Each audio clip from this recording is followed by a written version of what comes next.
When you look at the world, the various arts have been tailored to be items for sale. Likewise, a person thinks of himself as something to be sold, and even the implements of these ways are proffered as merchandise. This mentality divides the flower and the fruit into two, and makes much less of the fruit than the flower.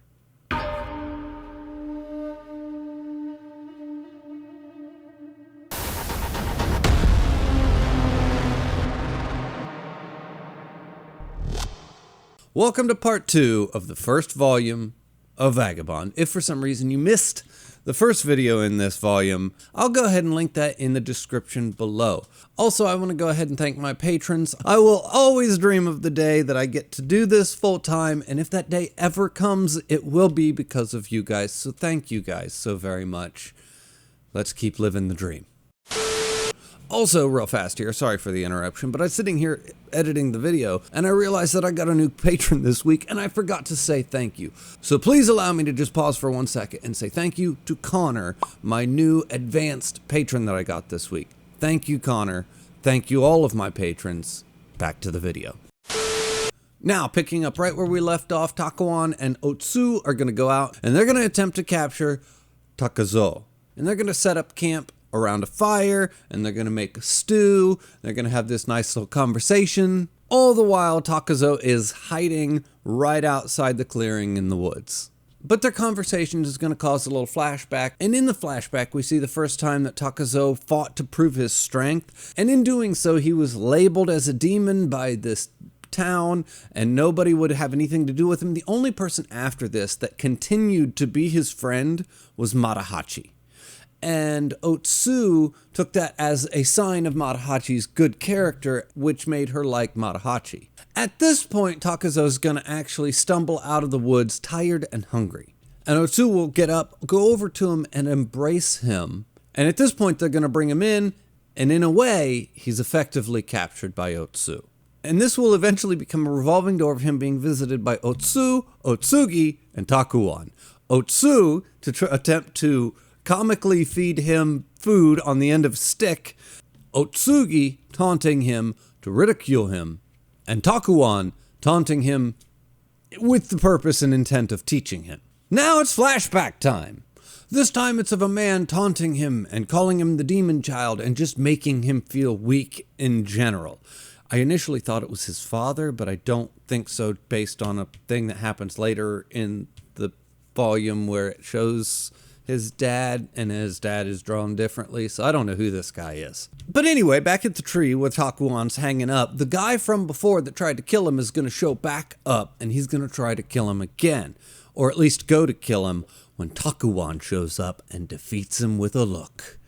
And I love it. I just love everything about it. When it shows him look at Takazo, just the panel of how Takazo is drawn in order to convey what this guy feels, not what he sees, the feeling, the power of the look that Takazo gives. We get to see it from his perspective, and it's drawn just completely bonkers. It's so good.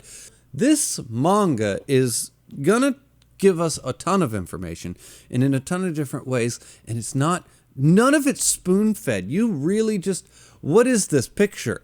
Well, that is the representation of what the guy feels, not what he sees. And the book doesn't bother to explain that to you. It just lets you see it and lets you experience it. I mean, the art is wonderful. The decisions being made in how to draw it and how to present it, how to present the information to you are just all great.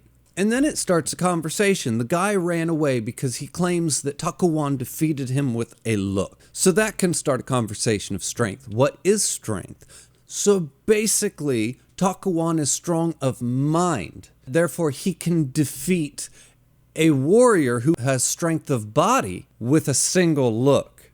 So at that point, what is strength? Where does strength lie? And which one is ultimately more powerful? And obviously the answer to that isn't black and white. Nothing in this is going to be black and white, except for maybe the art. Anyway, after that happens, Takazo's going to cut him down from the tree, and he's going to take him to the place where he is going to die.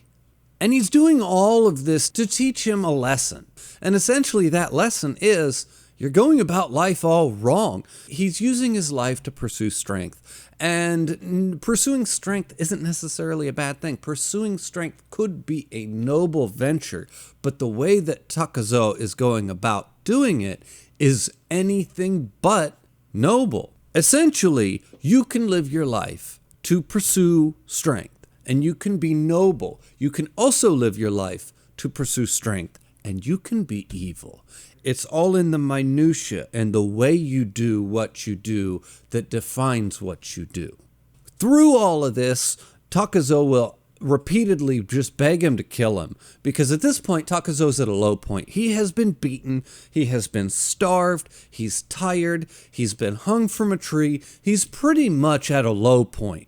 And he's just going to beg for death. And Takuwan's not going to kill him. He's just going to sit there and he's going to scream at him. At one point, he decks him in the face. He just continues to kick him while he's down, because instead of learning, he's just giving up. And that's not what Takuwan wants. He's trying to teach him, and the idiot's not learning. He's just folding. To the point where Takazo eventually loses all hope and literally just starts smashing his head into a rock, at which point Takuwan will eventually stop him.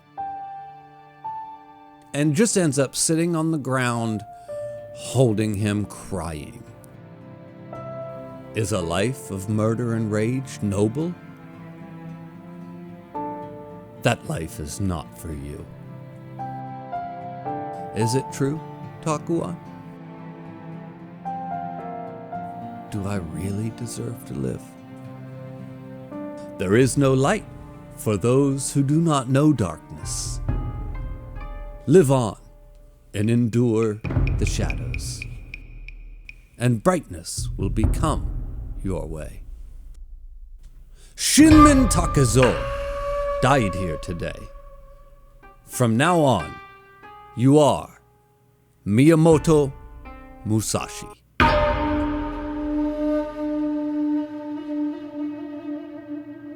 Okay, there's a couple of things here. First off, Takuwan is an extremely wise man.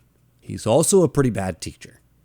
And secondly, as powerful as this scene is, and I want to express just how powerful this scene is. Oh, I liked it. Oh my gosh, it kind of hits, and it kind of hits hard.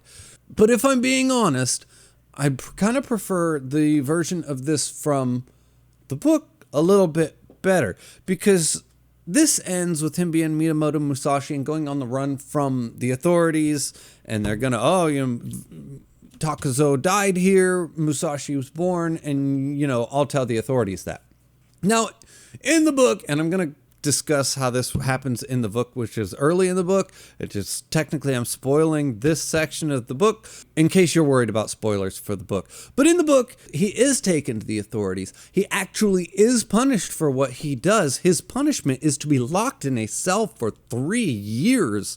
And he uses those 3 years that he's locked up to study philosophy the entire time. So when he's released, he has this 3 years of study that he has done, and then he reemerges into the world a more humble and a different person because of his years of study of philosophy and just humility learned in captivity and in his imprisonment, basically.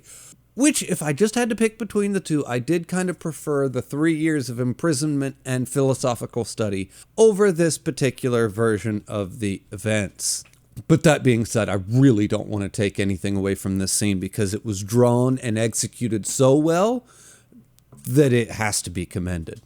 Now, flash forward a couple of years, and we are going to go see that Musashi is tracking down the Yoshioka school looking for their best swordsman because he wants to challenge them to a duel. When he runs into one of the members out on the streets and sees him with Akame. He then is going to go on to go to the school, and he will ultimately ask to see the master of the school. They will not allow him to do that. They want to send one of their lower fighters to duel him instead, to which he just hits him with one strike and kills him. Back with Akame, we see that she is now a prostitute who lives with her mom and Marahachi, and her mom and her basically run this prostitution business and support Matahachi, who is now a drunk.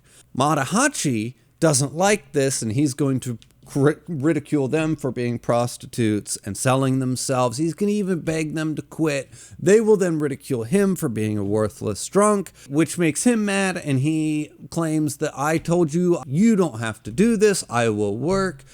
That's not good enough for them because him slaving away and working all day would not make enough money that would not support the lifestyle that they want to live. The women wouldn't be happy under the level of money that he would make as a hard labor worker. They want more. So they decide to live the life that they're living, which is a life of prostitution. Just the level of implications here.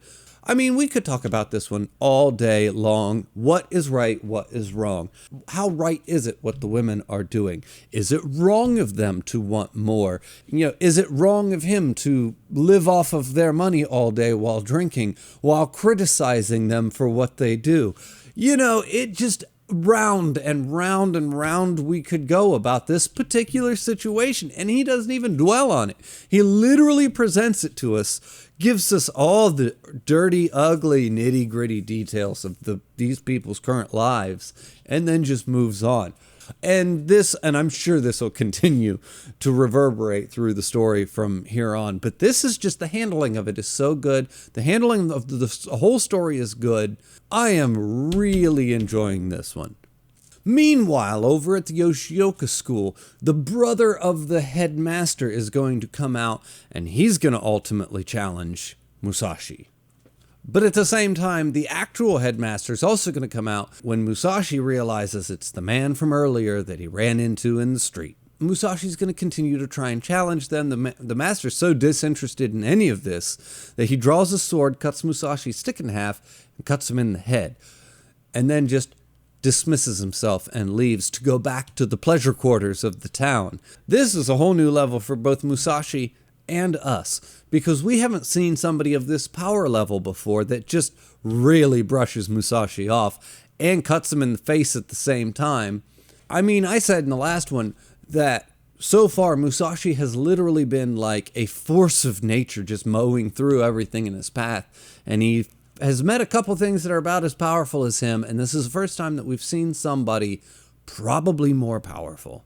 At which point, Musashi loses all desire to fight anybody else other than him, because there's no point in fighting anybody but him, because if he's the most powerful, then he's the only one that we should even waste our time fighting. But it's too late now, because he started something here, and he's face to face with the brother. And this is going to be a good one, and it's going to go on for a long time, to be quite honest. A couple of chapters. And it's well drawn, and they're quite evenly matched. The brother basically slashes him down the chest. He busts up the brother's shoulder. It's a good section. Also, while they're fighting, Matahachi, who is basically wallowing in his own self-pity and despair, breaks into the Yoshioka school to steal and drink their sake. And he gets drunk and passes out next to a bunch of candles. Now, with Musashi cut and the brother's shoulder busted, the building's gonna catch on fire, and they're gonna stand there literally facing each other in their duel while the building burns around them. Eventually, they will separate and go their separate ways, with the brother telling Musashi, "Hang on to your life so we can duel again." And Musashi says, "You mean you're gonna give me more time?" To which the brother says, "Time is equal to all." Holy shit, this guy's just dropping some one-liners in this manga, like really, really good ones. I'm loving the one-liners that he drops. They're so philosophically loaded. I love it. Like, Musashi's getting ready to go, and he's like, "Oh, you're going to give me time to get better. You're going to give me more time to practice and hone my skills and get better so I can come back and fight you again." And he's just like, time's equal to all. Just as much time as you have to go out and hone your skills and get better, I have the exact same amount of time to hone my skills and get better. So if I was better to begin with and we have the same amount of time to improve, what makes you think you'll be better than me when the time comes to face again? But it's all done with time is equal to all. Thank you. Anyway, this is great. Anyway, the volume is then going to end with Musashi going out into the night with the burning building behind him, both overwhelmed by the strength of the swordsman that he just encountered and emboldened by the strength of the swordsman that he just encountered. And as he's leaving, Marahachi will see him going out into the night and go to chase him as he recognizes who he is, just as he's caught by the Yoshiokas.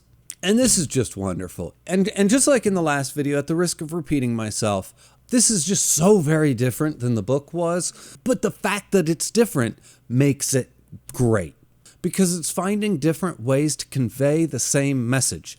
Like, they're wrapping them up inside of the fight scenes in this one. So we'll get a multi-chapter fight scene, but it'll be like a lot of talking and a lot of dialogue and a lot of philosophizing as the fight's going on, which gives them the opportunity to tell the story and to tell it differently, and at the same time give us some very iconic and dramatic artwork of them standing and facing and drawing and, you know, just fighting stances. And oh my gosh, whereas it may have just been a standard conversation in the book or a series of conversations, and this one's done in a dramatic fight scene, which is more standing and talking than fighting.